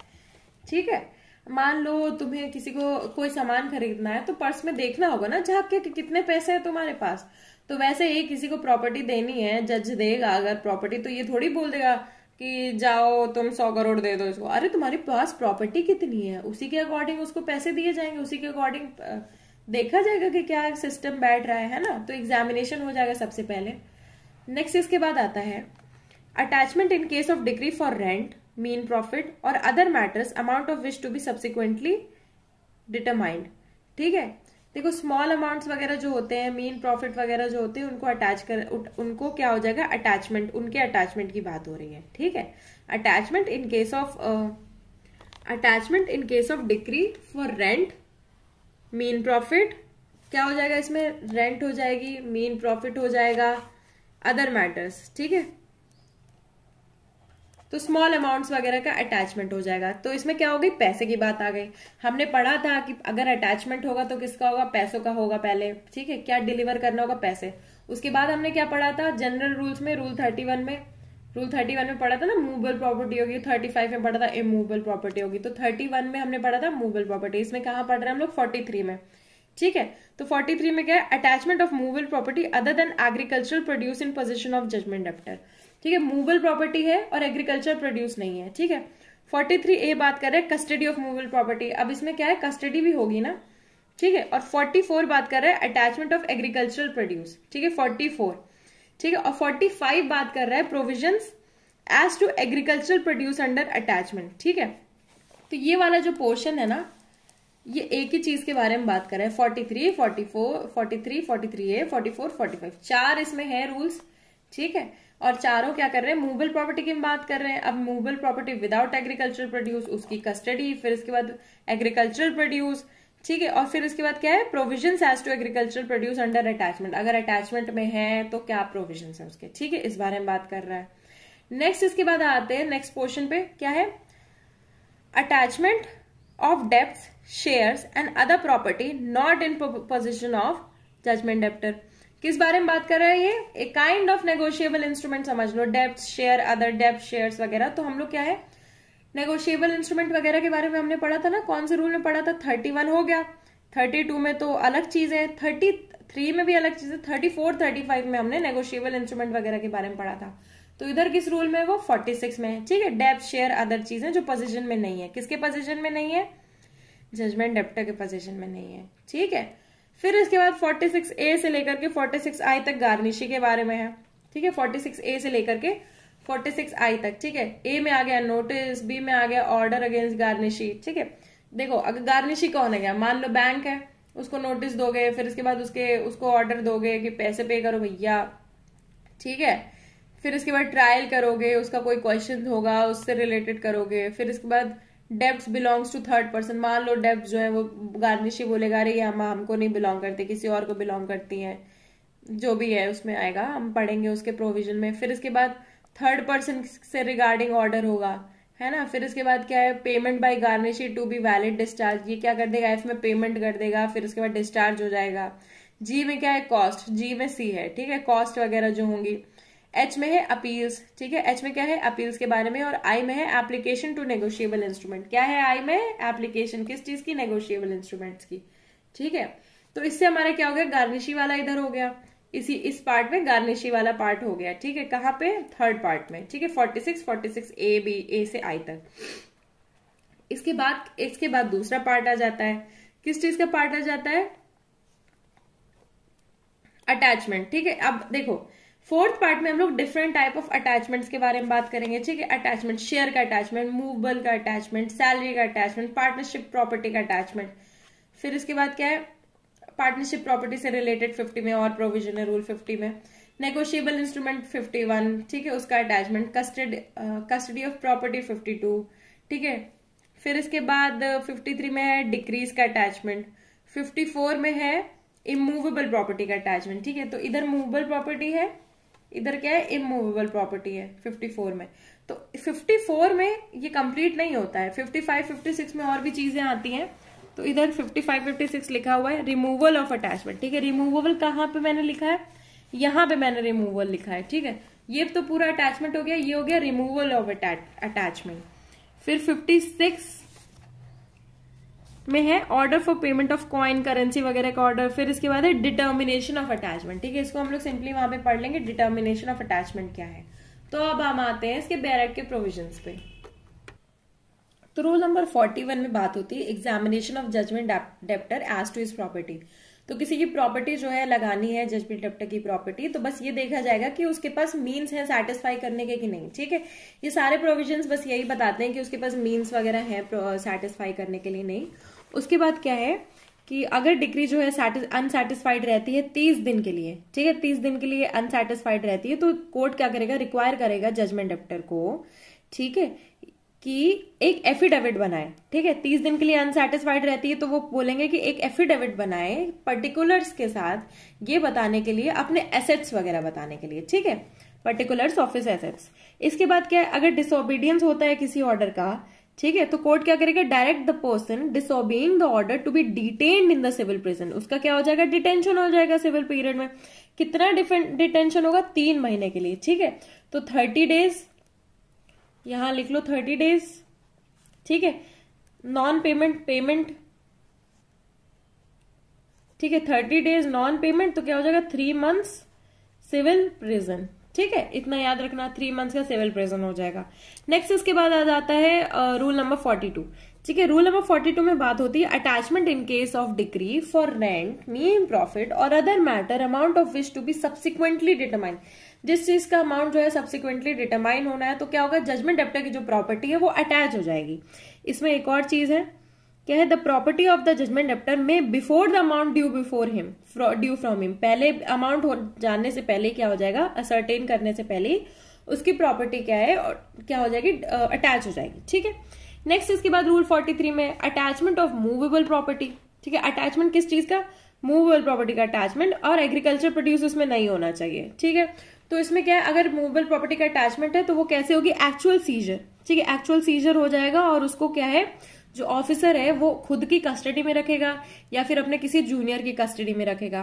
और दूसरी चीज ये, अगर वो सामान जो है वो स्पीडी और नेचुरल डिके हो जाएगा उस चीज का, मान लो एग्रीकल्चर प्रोड्यूस नहीं है पर कोई और प्रोड्यूस है, और उसका क्या है, वो चीज खराब हो जाएगी, उसकी वैल्यू कम हो जाएगी, तो उसको क्या कर दिया जाएगा, उसको सेल कर दिया जाएगा, ठीक है, बेनिफिट के लिए, ठीक है। अल्टीमेटली सेल करने से क्या होगा, पैसे आएंगे और फिर क्या होगा, डिग्री सेटिस्फाई हो जाएगी, ठीक है।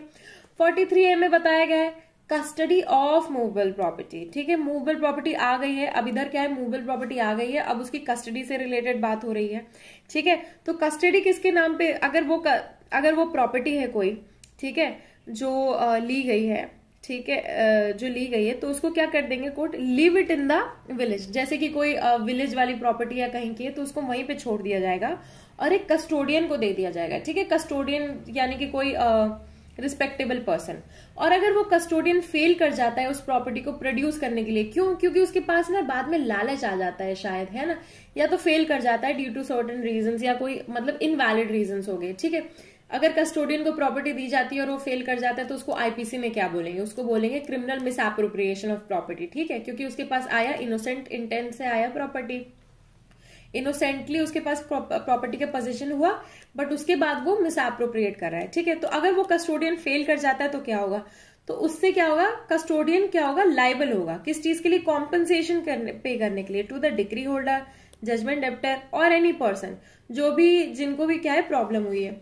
ठीक है, तो और उसके बाद क्या, such liability may be enforce. वो लाइबिलिटी कैसे इन्फोर्स होगी, at the instance of decree holder as if the custodian were a surety. ठीक है, डिक्री होल्डर यानी कि जिसको डिक्री सेटिस्फाई करनी है उसका वो श्योरिटी है, इस तरह से उससे, अब देखो किसी से गलती हुई है तो उसका जो श्योरिटी है वही तो पे करेगा, है ना, तो एज अ श्योरिटी उधर आ जाएगी उसकी लाइबिलिटी।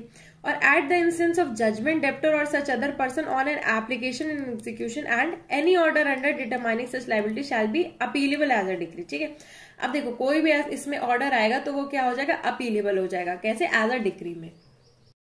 अब नेक्स्ट आता है rule number 44, attachment of agriculture produce. अब जो एग्रीकल्चर प्रोड्यूस है उसका अटैचमेंट, और फिर उसके बाद उसका अटैचमेंट कैसे होगा उससे रिलेटेड प्रोविजंस है रूल नंबर 45 में। तो अब सबसे पहले ये देखते हैं कि एग्रीकल्चर प्रोड्यूस का अटैचमेंट कैसे होगा। तो देखो एग्रीकल्चर प्रोड्यूस का अटैचमेंट होगा, पहले तो क्या करेंगे, कॉपी फिक्स करेंगे, किस चीज की, अटैचमेंट की कॉपी।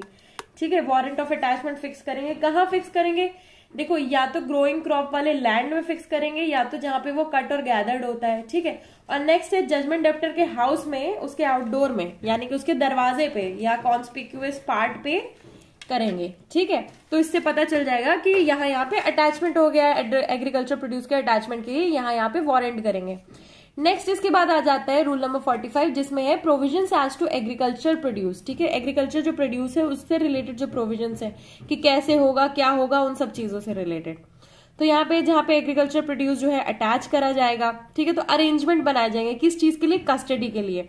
ठीक है, as it may deem sufficient for the purpose of enabling the court. ठीक है, कोर्ट को इनेबल करने के लिए कि वो अरेंजमेंट करें। ठीक है, अब इसके बाद क्या, every application for the attachment of a growing crop shall specify the time. ठीक है, ग्रोइंग क्रॉप के लिए एप्लीकेशन जो होगी वो टाइम बताएगी at which it is likely to be fit to be cut or gather. ठीक है, मान लो ग्रोइंग क्रॉप है, गेहूं है, ठीक है, तो गेहूं जिस महीने में काटा जाता है उस चीज के लिए वो बताएंगे ना खेत वाले की कितना इस टाइम पे हम ये वाला प्रोडक्ट लेंगे, ताकि उनके लिए सही रहे, ताकि उनको बेस्ट ऑफ द प्रोडक्ट मिले। ठीक है, बेस्ट क्रॉप मिले, है ना। नेक्स्ट इसके बाद आ जाते हैं सब रूल 2 पे। सब रूल 2 पे ये बोला गया कि देखो जो जजमेंट डेप्टर है वो ही may tend to cut, gather and store. ठीक है, वो कट करेंगे, गैदर करेंगे, स्टोर करेंगे, produce and do any other act necessary. ठीक है, देखो जजमेंट डेप्टर को ये सारे एक्ट करने पड़ेंगे ताकि वो कट करें, गैदर करें, ये सब करें ताकि वो डिक्री होल्डर को ये सारा सामान दे सके, है ना, ये उनकी ड्यूटी है एज अ जजमेंट डेप्टर। फिर इसके बाद अगर वो फेल कर जाते हैं, फेलियर हो जाता है, तो वो लाइबल होंगे किस चीज के, जितनी भी कॉस्ट इंकर्ड है बाय द डिक्री होल्डर। ठीक है, वो रिकवर कर सकता है from the judgment debtor as if they were included in और form part of the decree, उनसे वो रिकवर कर लेगा। नेक्स्ट इसके बाद सब रूल 3 पे आते हैं। Agriculture produce attached as growing crop shall not be deemed to have ceased to be under attachment or to require reattachment merely because it has been severed from the soil. ठीक है, गेहूं खेत से उखाड़ लोगे इसका ये मतलब नहीं हो जाएगा कि वो किसी और का हो जाएगा। ठीक है, जिसके नाम पे है यानी कि डिक्री होल्डर उसी का होगा। ठीक है, नेक्स्ट इसके बाद है सब रूल 4। इसमें देखो जहां पे ऑर्डर किया जाएगा अटैचमेंट ऑफ ग्रोइंग क्रॉप का, ठीक है, कंसिडरेबल टाइम, तो इसमें क्या है, एक टाइम दिया जाएगा। ठीक है, कितना टाइम दिया जाएगा, जितना फिट होगा कि क्रॉप जो है वो कट हो जाए, गैदर हो जाए। इसमें क्या है, court may suspend the execution of the order for such time as it thinks fit and pending the execution of the order of attachment. ठीक है, देखो कोर्ट क्या करेगा, स्पेसिफिक एक टाइम देगा, टाइम दे देगा या फिर जो भी चीजें होंगी उससे एग्जीक्यूशन जो है उसके लिए वो रोक देंगे। ठीक है, ताकि क्रॉप जो है वो प्रॉपरली कट हो जाए। ठीक है, प्रॉपरली मिल जाए जिसको मिलनी है। नेक्स्ट इसके बाद है ग्रोइंग क्रॉप। ठीक है, इसमें क्या है, ग्रोइंग क्रॉप जो है in the form which it's देखो ग्रोइंग क्रॉप इस नेचर में है जिस नेचर में वो स्टोर नहीं की जा सकती है और स्टोर नहीं की जा सकती है। तो अगर स्टोर नहीं की जा सकती तो उसको क्या होगा, less than 20 days before the time at which it is likely to be fit to be cut or gathered, उस टाइम पे उसका अटैचमेंट होगा। यानी कि 20 दिन पहले, 20 दिन बाद उसको काटना है तो 20 दिन पहले उसका अटैचमेंट किया जाएगा। ठीक है, क्यों? क्योंकि उसका जो है उसका नेचर थोड़ा ऐसा है कि वो स्टोरेबल नहीं है, तो उसको 20 दिन मिलेंगे। ठीक है, एक टाइम पीरियड मिलेगा। नेक्स्ट इसके बाद आ जाता है, नेक्स्ट डिफरेंट प्रोविजन आ जाता है 44-45 में हमने एग्रीकल्चर प्रोड्यूस के बारे में डिस्कस किया। ठीक है, अब इसके बाद हम डिस्कस करेंगे अटैचमेंट ऑफ डेब्ट, shares and other property not in position of judgment debtor. ठीक है, जजमेंट डेप्टर के अगर पोजीशन में नहीं है वो चीज प्रॉपर्टी तो क्या होगा। ठीक है, तो जब जजमेंट डेप्टर के पोजीशन में क्या नेगोशिएबल इंस्ट्रूमेंट नहीं है, शेयर कैपिटल कॉर्पोरेशन का नहीं है, या फिर अदर मूवेबल प्रॉपर्टी उसके पास नहीं है, तो क्या होगा, अटैचमेंट किया जाएगा। कैसे? Written order. ठीक है, अब वो रिटन ऑर्डर क्या करेगा, प्रोहिबिट करेगा। क्या करेगा रिटन ऑर्डर? प्रोहिबिट करेगा। क्या प्रोहिबिट करेगा? ठीक है, देखो रिटर्न ऑर्डर प्रोवाइड करेगा कि क्रेडिट, देखो रिटर्न ऑर्डर बोलेगा कि अगर तुम्हारे पास कोई नेगोशिएबल इंस्ट्रूमेंट है, ठीक है, तो उसको रिकवर नहीं कर सकते तुम। ठीक है, रिकवरिंग से उसको प्रोहिबिट करेगा। नेक्स्ट इसके बाद क्या है, अगर शेयर है, ठीक है, तो उस पर्सन को क्या करेगा, in whose name the share may be standing from transferring the same और रिसीविंग एनी डिविडेंड देयरऑन, जिसके नाम पे शेयर है उसे ट्रांसफर करने को या फिर वो उसको कुछ मिल रहा है उससे, उसे रिसीव करने को प्रोहिबिट करेगा। नेक्स्ट इसके बाद क्या है, कोई और मूवेबल प्रॉपर्टी है, ठीक है, तो उसके पोजीशन को किसी और को देने से रोकेगा। ठीक है, यानी कि जो भी प्रॉपर्टी उसके पास नहीं है तो किसी तीसरे बंदे के पास है वो किसी चौथे को न ट्रांसफर कर दे, उससे रोकेगा। या फिर उस तीसरे से उस तीसरे ने किसी चौथे को एक तो बेचा है तो उससे प्रोहिबिट, दूसरा किसी टेनेंट को दिया है, किसी को रखने के लिए दिया है, उससे जो रिसीव हो रहा है उस चीज से रोकेगा। ठीक है, और वो कैसे रोकेगा, a copy of such order shall be affix. ठीक है, एक ऑर्डर आएगा, उसकी जो कॉपी है वो एफिक्स की जाएगी। कहां पे? Conspicuous part of the house पे। And another copy shall be sent in the case of the डेब्ट to the debtor, in the case of the share to the proper officer of the corporation, and in the case of other movable property to the person in possession. ठीक है, अब देखो पहला तो क्या है, वो जिस जगह के बारे में बात हो रही है या जिस चीज के बारे में बात हो रही है तो उस जगह के कॉन्स्पिकुअस पार्ट पे, जिस जगह चीज के बारे में बात हो रही है वो जिसके पास है तो उसके पास वो चला जाएगा ऑर्डर। और दूसरा क्या है कि कोर्ट के कॉन्स्पिकुअस पार्ट पे लग जाएगा। कोर्ट के क्यों? क्योंकि देखो इमूवेबल प्रॉपर्टी के बारे में तो बात हो नहीं रही है स्पेसिफिकली, है ना, डिफरेंट चीजों के बारे में हो रही है। अब नेगोशिएबल इंस्ट्रूमेंट है तो बैंक के बाहर जाकर के थोड़ी तुम नोटिस लगा दोगे, कोर्ट के बाहर लगाओगे। ठीक है, बस इतना जरूरी है। इसके बाद क्या, adapter prohibited under clause I of सब रूल 1। ठीक है, डेप्टर जो है यानी कि फर्स्ट वाला जिसके पास क्या है, नेगोशिएबल इंस्ट्रूमेंट है, ठीक है, वो क्या करेगा, pay the amount of his डेब्ट into court and such payment shall discharge him as effectually as payment to the party entitled to receive the same. Debtor है तो उसको अमाउंट पे करना होगा, तब वो रिलीज हो जाएगा, सिंपल है। अब देखो, अब हम आते हैं गार्निशी वाले पोर्शन पे। ठीक है, तो गार्निशी में क्या आता है, 46A से लेकर के 46I तक। ठीक है, अब देखो गार्निशी कौन होता है, क्या होता है, और फिर उसको नोटिस जाता है वो कैसे क्या होता है, वो सब चीजें इसमें डिस्कस की गई हैं। अब सबसे पहले आता है गार्निशी क्या होता है। ठीक है, गार्निशी वो होता है जिसके पास, देखो जिसके पास क्या है, एक अमाउंट है। ठीक है, एक फॉर एग्जाम्पल एक बैंक हो गया, ए और बी के बीच में प्रॉब्लम चल रही है, ए और बी के बीच में एक इश्यू उठाए और बी के और उनके बीच में क्या है, बी का जो अमाउंट है वो एक बैंक के पास है, गार्निशी हो गया वो। ठीक है, तो गार्निशी से पैसे लेने के लिए क्या करना पड़ेगा, कोर्ट को उससे नोटिस भेजना होगा। ठीक है, तो इसमें क्या है, द कोर्ट में इन द केस ऑफ डेप्ट, अगर डेप्ट है, मॉर्गेज वगैरह जो भी है, ठीक है, तो उन सब चीजों को क्या करने के लिए, अटैच करवाने के लिए नोटिस इशू करेगा। किसको नोटिस इशू करेगा, गार्निशी को। ठीक है, कि डेप्ट जो है वो ड्यू है। ठीक है, and may be sufficient to satisfy the decree and cost of execution और to appear and show cause why he should not do so. ठीक है, तो उसको बोलेगा कि तुम क्या है, तुम सेटिस्फाई करो इस डिक्री को, या तो शो कॉज करो कि तुम क्यों नहीं करोगे। ठीक है, दो ही चीजें हैं।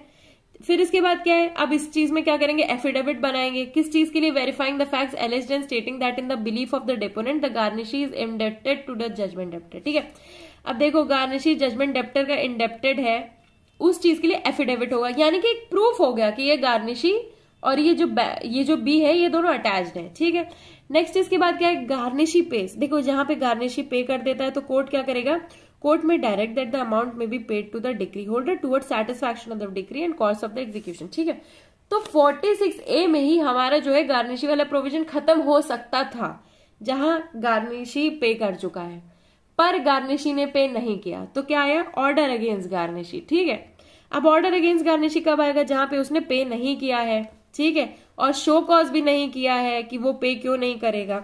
तो क्या करेगा, court may order the garnishee to comply with the terms of such notice. ठीक है, कोर्ट बोलेगा कि भैया इस नोटिस से तुम कंप्लाई करो, and on such order of execution as may issue as though such order were a decree against him. ठीक है, जो नोटिस है और जो ऑर्डर उसके अगेंस्ट आएगा उसको ऐसे उसे हैंडल करना पड़ेगा जैसे कि वो जो है वो as a decree against him आई है। ठीक है, डिग्री अगेंस्ट हिम आई है, बस इस तरह से।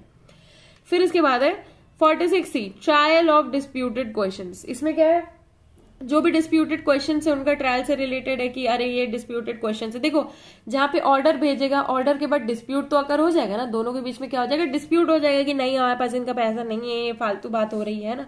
तो इसमें क्या है, where the garnishee disputes liability, garnishee बोलता है कि नहीं हम लाइबल नहीं है, तो उसमें जो भी क्वेश्चंस नेसेसरी हैं, क्वेश्चंस अराइज हो रहे हैं, उनको क्या किया जाएगा, उनका ट्रायल होगा। ठीक है, उनका ट्रायल होगा। फिर इसके बाद क्या किया जाएगा, and upon the determination of such issue shell make such order. देखो जैसा भी इशू होगा, जैसा भी इशू डिटरमाइन होगा उस पर ऑर्डर किया जाएगा। अब इसका प्रोविजो है कि डेप्ट, ठीक है, अगर रूल 46A में is made in respect of sum of money beyond the pecuniary jurisdiction. अब देखो डेप्ट अगर जो है, फॉर एग्जाम्पल एक कोर्ट है वो 1 लाख का ज्यूरिसडिक्शन देख सकता है और जो डेप्ट है वो 10 लाख की है, तो वो किसको ट्रांसफर कर देगा वो case, send the execution case to the court of the district जज to which the said court is subordinate. ठीक है, डिस्ट्रिक्ट जज को दे देगा जिस कोर्ट के वो सबऑर्डिनेट है। तो अब गार्निशी वाला पोर्शन एक तरह से जो है 46C तक हो गया कि उसने पे नहीं किया या क्या किया। ठीक है, अब इसमें क्या है, डेप्ट जो है वो तीसरे इंसान को बिलोंग करती है। ठीक है, यानी कि डेप्ट जो है बिलोंग्स टू थर्ड पर्सन, डेप्ट तीसरा इंसान देगा। तो वेयर इट इज सजेस्टेड, अब देखो गार्निशी पहले तो ऑब्जेक्ट कर रहा है, अब ऑब्जेक्शन ये है कि डेप्ट तो तीसरे इंसान को बिलोंग करती है, इसको बिलोंग ही नहीं करती है जिसके लिए हम लाइबल हैं। ठीक है, तो कोर्ट क्या करेगा, order such third person to appear and state the nature and particulars of his claim. ठीक है, अब उसको क्या करना होगा, उसको बताना होगा थर्ड पर्सन को। गार्निशी तो अपना पत्ता काटना चाहता है कि हम नहीं है इसमें। फिर इसके बाद क्या, order as regards third person. ठीक है, थर्ड पर्सन के रिगार्डिंग जैसा भी ऑर्डर है उस चीज से रिलेटेड क्या है कि देखो अगर वो इंसान जो है वो नहीं अपीयर होता है, ठीक है, वेन सो ऑर्डर, जब भी कोर्ट ऑर्डर करता है, ठीक है, या फिर और किसी ऑर्डर पे, if any with respect to lien charge or interest as the case may be of such third or other person or person as it may deem fit and proper, वो उसको देना पड़ेगा। ठीक है, फिर इसके बाद आता है 46F। अब 46D और 46E सिमिलर टाइप के थे कि थर्ड पर्सन पे उसने बयाना भेज दिया, किसने, गार्निशी ने। नेक्स्ट आया है payment by garnishee to be valid discharge. अब क्या नेक्स्ट पर्सन पे भी नहीं हो रहा है तो अब यार अब खुद ही को देना पड़ेगा, तो वो क्या करता है, पेमेंट कर रहा है। तो अगर उसने पेमेंट कर दी तो वो क्या हो जाएगा, वैलिड डिस्चार्ज हो जाएगा। ठीक है, अब इसके बाद जी में आता है कॉस्ट, यानी कि पैसे, कॉस्ट वगैरह। तो कॉस्ट क्या होगा, द कॉस्ट, देखो कॉस्ट जो होगा shall be the discretion of the court. ठीक है, the cost of application made under 46A वगैरह जो भी है डिस्क्रिशन ऑफ द कोर्ट होगा। अब 46H में अपील्स भी आ जाती है कि देखो ऑर्डर जो है 46B में किया गया है, C में किया गया है और E में किया गया है। ठीक है, इसके लिए अपील हो जाएगी, है ना। E में क्या किया गया है, E में किया गया है कि थर्ड पर्सन से रिलेटेड ऑर्डर है। C में क्या किया गया है, C में किया गया है कि ट्रायल ऑफ डिस्प्यूट से रिलेटेड है। और B में किया गया है कि देखो गार्निशी के अगेंस्ट जो ऑर्डर आया है, ठीक है, अगेंस्ट गार्निशी ऑर्डर आया है, और फिर ये सब जो चीजें हैं ना अपीलेबल डिक्रीज है। ठीक है, और 46C में एक तो डिक्री ही, उसको तो बोल दिया कि जो भी डिक्री उसके अगेंस्ट आएगी, जो भी ऑर्डर होगा वो उसके अगेंस्ट डिक्री ही है एक तरह से, है ना। फिर उसके बाद आ जाता है एप्लीकेशन टू नेगोशिएबल इंस्ट्रूमेंट। अब आ रहा है 46I यानी कि नेगोशिएबल इंस्ट्रूमेंट के बारे में। तो इसमें क्या है, रूल्स जो है 46A to H, ठीक है, both inclusive shall so far as may be apply in relation to negotiable instrument attached under section rule 51 as they apply in relation to debts. ठीक है, रूल 51 में हम नेगोशिएबल इंस्ट्रूमेंट्स की बात करते हैं तो वो उसमें अप्लाई कर जाएगा उनको अटैच करने के लिए, वो सब चीजें। ठीक है, अब इसके बाद हम देखो गार्निशी ऑर्डर तक हम कर चुके हैं। अटैचमेंट, हम अटैचमेंट खेल रहे थे, अटैचमेंट के बीच में गार्निशी ऑर्डर आ गया। ठीक है, अब बेसिक अटैचमेंट यानी कि डिफरेंट टाइप का अटैचमेंट आता है। इससे पहले कौन सा अटैचमेंट था, एग्रीकल्चरल प्रोड्यूस, ठीक है, और movable property, mean profit, movable property, agriculture produce और डेप्ट वगैरह से रिलेटेड, यानी कि इमूवेबल प्रॉपर्टी अभी तक नहीं आई है। पर अभी हम फिर से अब जो मूवेबल प्रॉपर्टी है उसके शेयर्स की बात कर रहे हैं, ठीक है, शेयर। अब देखो मूवेबल प्रॉपर्टी की तो बात हम कर चुके, अब मूवेबल प्रॉपर्टी के जो पर्टिकुलर है यानी कि शेयर्स इन मूवेबल प्रॉपर्टी उसके बारे में बात कर रहे हैं, ठीक है। अब देखो शेयर जहां पे होगा, share or interest of the judgment debtor movable property में, तो वो कैसे जाएगा, नोटिस, किसको नोटिस दिया जाएगा, judgment debtor prohibiting him from transferring the share interest or charging it in any way, ठीक है, उसको नोटिस कर दिया जाएगा कि यार तुम अब ये जो पैसे वैसे है किसी और को मत देना, ठीक है। इसके बाद क्या, attachment of salary, salary allowance कैसे अटैच होगी, देखो सैलरी अलाउंस या तो तुम एक बार में दे दो, ठीक है, या तो तुम बार बार में दो, ठीक है, वन पे करो या फिर मंथली पे करो। तो इसमें क्या, may order that the amount shall subject to the provisions of section 60 be withheld from such salary or allowance either in one payment or by monthly instalment, एक पेमेंट होगी या मंथली इंस्टॉलमेंट्स होगी, ठीक है। इसके बाद क्या है, जहां पे सैलरी अलाउंस है डिस्पर्स्ड है with in the local limits, ठीक है, अगर लोकल लिमिट्स में डिस्पर्स्ड है, और इसके बाद क्या है, यहाँ जहां पे अलग अलग लिमिट्स, जहां पे वो लोकल लिमिट्स में डिस्पर्स नहीं है, तो इसमें क्या होगा, अगर इसमें डिस्पर्स नहीं है तो देखो जहां पे लोकल लिमिट में डिस्पर्स्ड है तो क्या हो जाएगा, shall be withhold and remit to the court the amount due under the order, ठीक है, जो उसको कोर्ट वगैरह को रेमिट कर दिया जाएगा। इसके बाद क्या, जहां पे अगर एक डिस्पोज नहीं है विद इन लोकल लिमिट्स, तो उसमें क्या हो जाएगा, the court may be at shall, देखो कोर्ट क्या करेगा, देखो पहला तो क्या है, ड्यूटी, देखो सैलरी अलाउंस को क्या कर दिया जाएगा, dispose shall remit to the court, उसको कोर्ट को रेमिट कर दिया जाएगा जो ऊपर में हो रहा है, ठीक है। फिर इसके बाद क्या कर दिया जाएगा, the amount due under the order और द मंथली इंस्टॉलमेंट, जो इतना अमाउंट है या फिर मंथली इंस्टॉलमेंट है, जैसा भी केस बोला है, and shall direct the disposing authority to reduce the aggregate of the amounts from time to time to be dispersed by the aggregate of the amounts of the time to time to remit it to the court, ठीक है। देखो disposing हो जाएगी, बस उतना याद रखना। Next, इसलिए मैंने उसको मार्क नहीं किया था। इसके बाद क्या है, where the attachable proportion of the salary or allowance is already being withheld and remitted to the court, ठीक है, ऑलरेडी अगर उसको विदहेल्ड या रेमिट टू द कोर्ट किया जा रहा है pursuance to previous satisfied order, ठीक है, तो उसमें क्या कर दिया जाएगा, in this behalf shall forthwith return the subsequent order, तो उसके बाद जो ऑर्डर आया उसको रिटर्न कर दिया जाएगा जिस कोर्ट ने उसे इशू किया है। पिछले वाले में क्या था, अटैचमेंट ऑफ सैलरी अलाउंस किसका, प्राइवेट पर्सन का, सॉरी गवर्नमेंट पर्सन का, ठीक है। इसमें क्या है, अटैचमेंट ऑफ सैलरी अलाउंस किसका, प्राइवेट पर्सन का, ठीक है, और प्राइवेट पर्सन का, हालांकि चाहो तो 48 पढ़ सकते हो, और भी चीजें हैं उसमें, बट इसमें देख लेते हैं। अगर प्राइवेट एम्प्लॉय का अटैचमेंट है तो इसमें क्या है, subject to the provisions of section 60, section 60 के प्रोविजन के सब्जेक्ट फ्रॉम द सच, ठीक है, be withdrawal from such salary or allowance either in one, अब इसको भी क्या है, ईदर इन वन पेमेंट या फिर मंथली पेमेंट में कर दिया जाएगा, बस इतना याद रखना। बाकी एमसीक्यूज में कवर कर लेंगे जो छोटा पोर्शन अगर कुछ माइन्यूट से छूट गया होगा, ठीक है। अब इसके बाद है 49 में अटैचमेंट ऑफ पार्टनरशिप प्रॉपर्टी, इसमें क्या है, पार्टनरशिप प्रॉपर्टी जो है उसका अटैचमेंट के बारे में हो रही है। तो save is otherwise provided by this rule, property belonging to a partnership shall not be attach, ठीक है, देखो पार्टनर वाली प्रॉपर्टी जो है उसको अटैच नहीं किया जाएगा, उसको सेल नहीं किया जाएगा, ठीक है। इसमें क्या होगा, decree passed against the firm, ये क्या, देखो अटैच नहीं किया जाएगा, सेल नहीं किया जाएगा, पर क्या किया जाएगा, other than degree passed against the firm, अगर फर्म के अगेंस्ट है डिग्री पास्ड या फिर पार्टनर्स इन द फर्म के अगेंस्ट है तो ही हो सकता है, अदरवाइज नहीं हो सकता है, ठीक है। इसमें क्या है, कोर्ट क्या करेगा, एप्लीकेशन में क्या करेगा, रिसीवर अपॉइंट करेगा, वो अकाउंट्स और इंक्वायरीज करेगा और फिर इसके बाद ऑर्डर करेगा सेल के लिए, ठीक है। तो इसमें डिग्री आई है फर्म के अगेंस्ट तभी होगा। फिर इसके बाद क्या है, other partnership or partner shall be at liberty at any time to redeem the interest charged, ठीक है, वो लोग रिडीम कर सकते हैं अपना इंटरेस्ट वगैरह, ठीक है। अब इसके बाद देखो फर्म के बारे में पता तो चल गया, अब इसके बाद क्या, execution of decree against the firm, तो हमें पता चल गया कि अगर पार्टनरशिप प्रॉपर्टी को अटैच करना है तो डिक्री अगेंस्ट द फर्म निकालनी है, ठीक है, और उसके लिए रिसीवर वगैरह अपॉइंट करना है। 49 में पता चल गया। 50 में उन्होंने बोला चलो अब हम एग्जीक्यूशन, अब हम डिक्री दे ही देते हैं, तो इसमें क्या है, execution of decree against the firm, तो इसमें क्या है, डिक्री जहां पे पास हुई है एग्जीक्यूशन, तो इसमें क्या होगा, एग्जीक्यूशन तभी ग्रांट होगा जब क्या होगा, against any property of the partnership, किसी भी प्रॉपर्टी, या फिर against any person who has appeared in his own name, ठीक है, किसी भी इंसान के लिए जो अपने नाम पे आया है, किसमें, रूल 6 और रूल 7 में, किसमें, ऑर्डर नंबर 30 में, or who has admitted on the pleadings that he is or who has been adjudged to be a partner, ठीक है, जो भी बोलता है देखो पार्टनर ही है इन शॉर्ट। इसके बाद क्या, against any person who has been individually served as a partner, ठीक है, इंडिविजुअली जिसने एज अ पार्टनर सर्व किया, तो उसमें क्या हो जाएगा, उनके अगेंस्ट, उनके लिए क्या है, डिक्री ग्रांट कर दी जाएगी, है ना, उनके अगेंस्ट। फिर इसके बाद क्या प्रोविजो इसमें दिया गया है, nothing in this sub rule shall deem to limit or otherwise the provisions of क्या, पार्टनरशिप एक्ट। क्या पार्टनरशिप एक्ट का कौन सा सेक्शन, सेक्शन नंबर 30। अब इसके बाद क्या आता है, अब देखो यहाँ पे इशू तो क्रिएट हो गया ऊपर वाले पोर्शन में। अब क्या है, डिक्री होल्डर क्लेम्स, जहां पे डिक्री होल्डर क्लेम्स करता है, क्या क्लेम करता है, entitle to cause the decree to be executed against any person other than such person. ठीक है, डिक्री होल्डर क्लेम करता है कि किसी भी इंसान के अगेंस्ट कर लो पर इसके अगेंस्ट ना करो। तो उसमें क्या, liability of such person B tried and determine in any manner in which any issue in a suit may be tried and determined. ठीक है, देखो execution of decree against firm, एक तरह से इतना याद रखना कि फर्म के अगेंस्ट डिक्री एग्जीक्यूट हो सकती है इंडिविजुअली, ऐसे उसकी प्रॉपर्टी अटैच नहीं हो सकती है। ठीक है, इसमें रिसीवर वगैरह अपॉइंट किया जाएगा। नेक्स्ट इसके बाद क्या आता है, 51 और 52। ठीक है, 51 में आता है नेगोशिएबल इंस्ट्रूमेंट्स का अटैचमेंट। ठीक है, तो नेगोशिएबल इंस्ट्रूमेंट का अटैचमेंट कैसे होगा, एक्चुअल सीजर से होगा अटैचमेंट, उसको जाके सीज कर लो।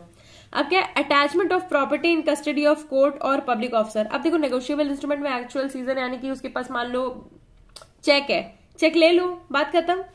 इसमें क्या है, प्रॉपर्टी कस्टडी है कोर्ट के कस्टडी में या किसी पब्लिक ऑफिसर के कस्टडी में, तो उनको क्या है कि नोटिस दे दिया जाएगा कि भाई साहब आपके पास ये प्रॉपर्टी है। ठीक है, अब उसके बाद अगर तो इसके बाद वो अटैच करवा देंगे। बट अगर कोई क्वेश्चन है टाइटल से रिलेटेड तो क्या होगा, वो डिटरमाइंड होगा, कैसे, सच कोर्ट से डिटरमाइन किया जाएगा।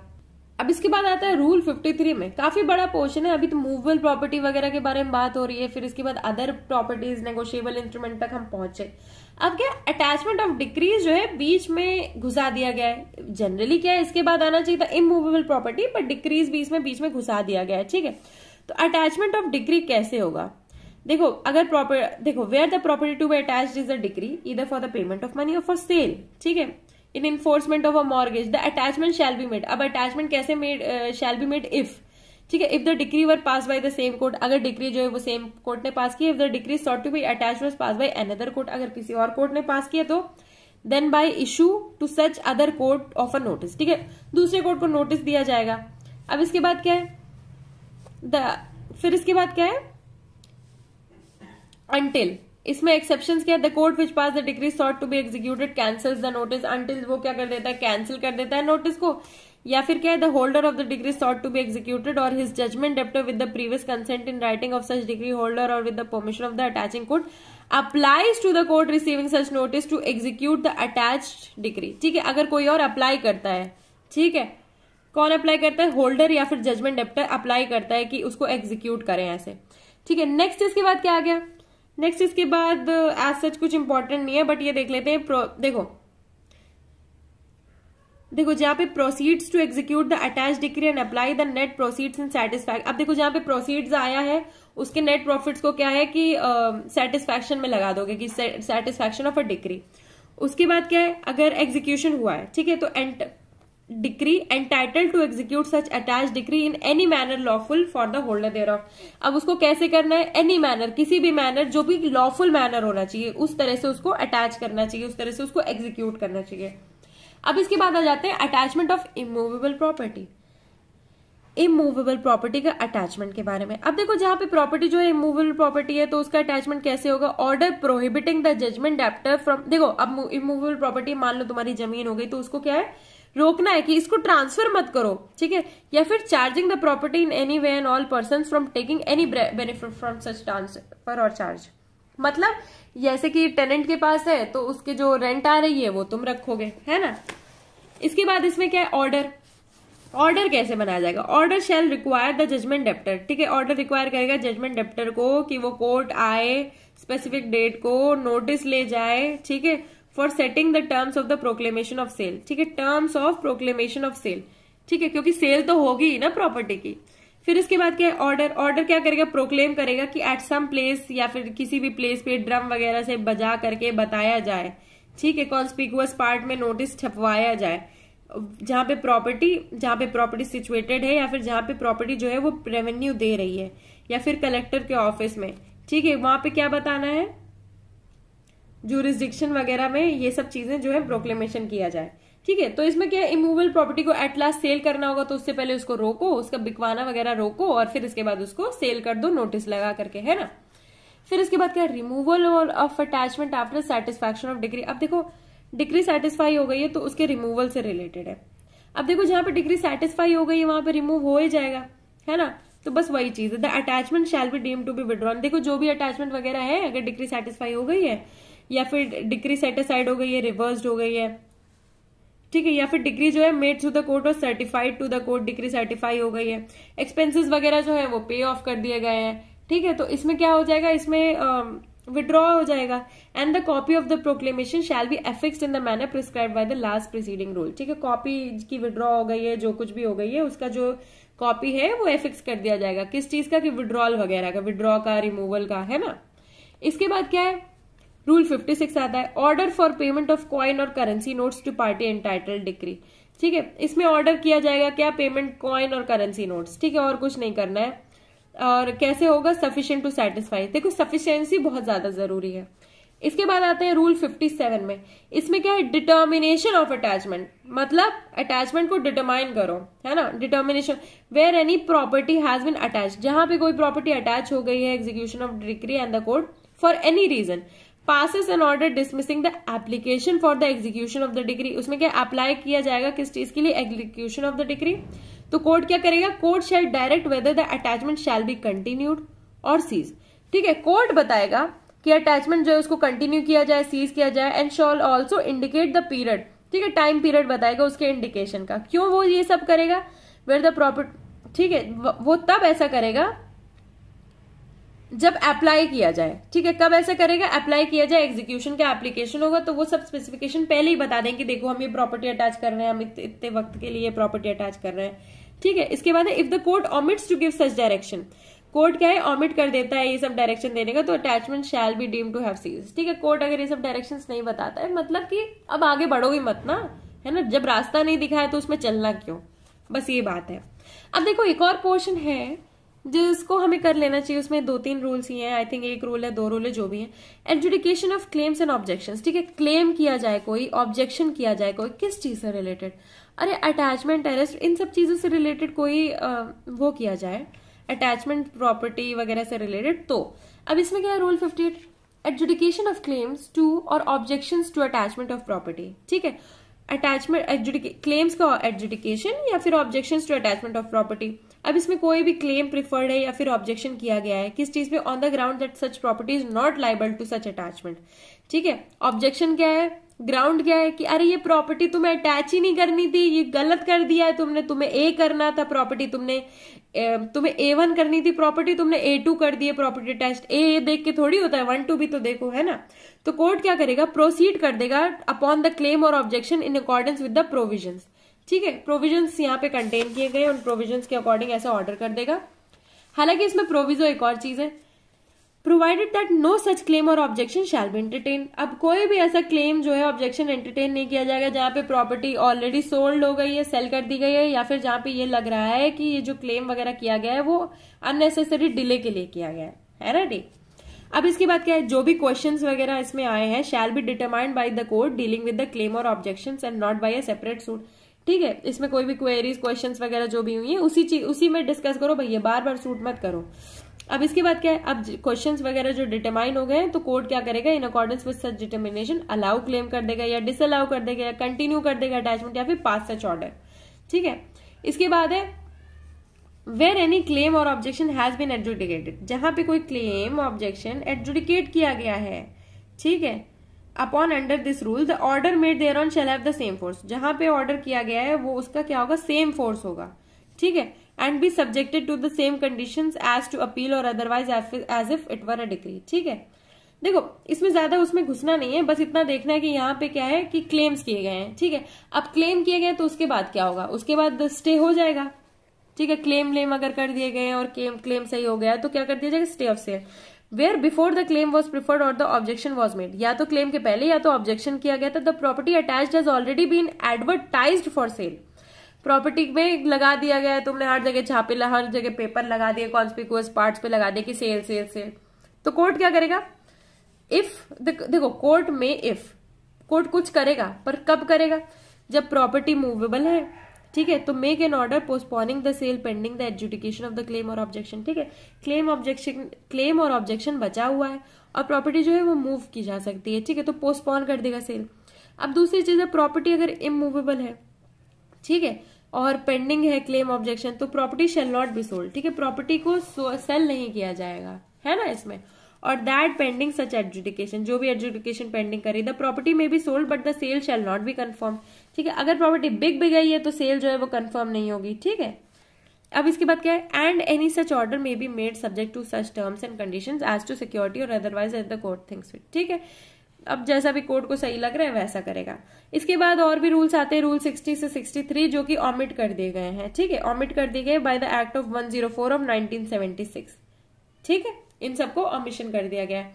अब देखो, हमने बहुत बड़ा प्रोविजन पढ़ लिया, हमें समझ में आ गया कि क्या है, एक जनरल प्रोविजन पता है क्या था, हमें जो जनरली हमने पढ़ा था ना सबसे पहले, वो क्या था, sales generally mode of execution, ठीक है। मोड ऑफ एग्जीक्यूशन हमने जो पढ़ा था सबसे पहले, सबसे इंपॉर्टेंट यही है, इसके थ्रू आगे से सारी चीजें निकली हैं। अगर इसमें मोड ऑफ एग्जीक्यूशन बताया है, ठीक है, रूल 30 से लेकर के आगे जो 30 से लेकर के 34 या फिर 36 तक आई थिंक, है ना, 36, हाँ 36 तक बताया गया मोड ऑफ एग्जीक्यूशन। अब इसके बाद जो अरेस्ट डिटेंशन है, अब इसमें जो अरेस्ट डिटेंशन है वो कब होगा, कैसे होगा, क्यों होगा, एक छोटी सी लाइन में, एक छोटे से पैराग्राफ में उसे प्रिपेयर कर लेना इस वीडियो को देखने के बाद, ठीक है, कि अरेस्ट होगा, अरेस्ट क्यों होगा। जनरली देखो मैंने आपको पहले ही बताया कि अरेस्ट नहीं होगा, ठीक है, क्योंकि कोर्ट को क्या क्या चाहिए, अरे तुम्हें सब्सिस्टेंस अलाउंस भी देनी है, वारंट भी जारी कर दिया तो उसमें वो बता देगा कि हम पे कर देंगे, इसके बाद शो कॉज भी वो कर सकता है ना, तो अरेस्ट नहीं होगी generally. But attachment of property जो है वो हो जाएगी, ठीक है। अटैचमेंट ऑफ प्रॉपर्टी जो है वो छोटी छोटी चीजों में कर लेगा कोर्ट, क्यों, ताकि वो भागे नहीं, और अरेस्ट जो है वो छोटी छोटी चीजों में नहीं कर सकता, बस ये याद रखना है, ठीक है। इसी के साथ हमारा ये वीडियो लेक्चर कंप्लीट होता है। अगर आपको ये वीडियो सीरीज अच्छी लगती है तो प्लीज आप लाइक, शेयर एंड कमेंट करके मुझे बता सकते हैं। दूसरी चीज ये कि अगर आपको और वीडियोस देखनी है तो इसकी प्लेलिस्ट कंप्लीटेड है, प्लेलिस्ट में आप देख लीजिए, ठीक है। और अगर आपको कोई प्रॉब्लम या कोई इश्यू है तो प्लीज कॉन्टैक्ट मी, आप कॉन्टैक्ट मुझे मेरे इंस्टाग्राम पेज के थ्रू कर सकते हैं। और अगर आपको ये सीरीज अच्छी लगती है और मेरे एफर्ट्स अच्छे लगते हैं तो please do subscribe. Thank you.